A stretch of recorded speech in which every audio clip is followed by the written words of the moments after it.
Police তাকে রক্ষা করার বদলে গুলি করে। ঠাস ঠুস কয়েকটা গুলির মধ্যে একটা গুলি লাগে তার কোমরে। খানিকটা ভাঁজ হয়ে যায় শরীর। সম্ভবত সে বুঝতে পারে নাই।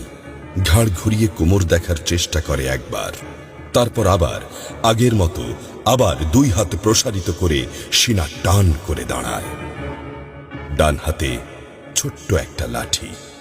বিশ্ববিদ্যালয়ের প্রধান ফটকের পাশে বেশ কয়েকজন পুলিশ, হাতে রাইফেল, রাইফেলের তাজা গুলি, আবারও গুলির শব্দ। পরে গুলিটা কোথায় লাগলো বোঝা গেল না। তবে আবু সাইদ টলছে, পড়বে পড়বে ভাব, কিন্তু সে সোজা হয়ে দাঁড়ানোর চেষ্টা করছে। গুলি খাওয়ার আগে ফেসবুকে তার শেষ পোস্ট ছিল, যতদিন বেঁচে আছেন মেরুদণ্ড নিয়ে বাঁচুন। সেজন্যই হয়তো গুলি খাওয়ার পরও সোজা হয়ে দাঁড়াতে চাইছিল, কিন্তু পারছিল না।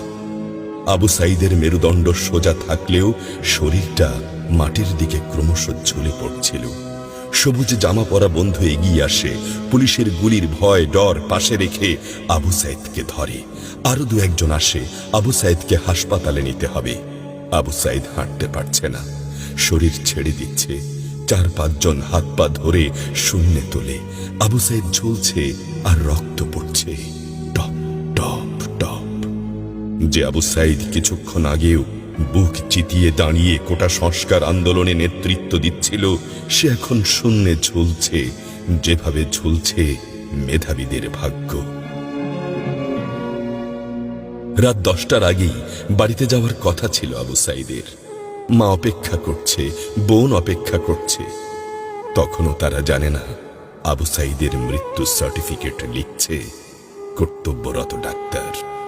নাম আবু সাইদ, পিতা মকবুল, ঠিকানা বাবনপুর, পীরগঞ্জ, রংপুর। বয়স 25। মৃত্যু কারণ আগমনের সময় মৃত্যু। তারিখ 16/7/24, রাত 8টা 5 minute. Serial number 240434, Rangpur medical college হাসপাতাল। পরিবারের একমাত্র শিক্ষিত ছেলেটা খুন হয়ে গেছে। মা যখন জানল দুনিয়া কি আর ঠিক আছে তার কাছে, বিলাপ করে বলে, আমার ছেলেরে চাকরি না দিবি না দে, গুলি করলো কেন? বোন সুমি আর্তনাদ করে বলে, 3টা গুলি কেন আমারে করলো না? আবু সাইদ ফেসবুকে আরো লিখেছিল, যদি আজ শহীদ হই তবে আমার নিথর দেহটা রাজপথে ফেলে রাখবেন।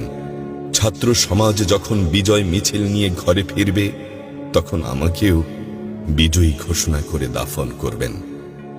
একজন পরাজিতের লাশ কখনো তার মা বাবা গ্রহণ করবে না।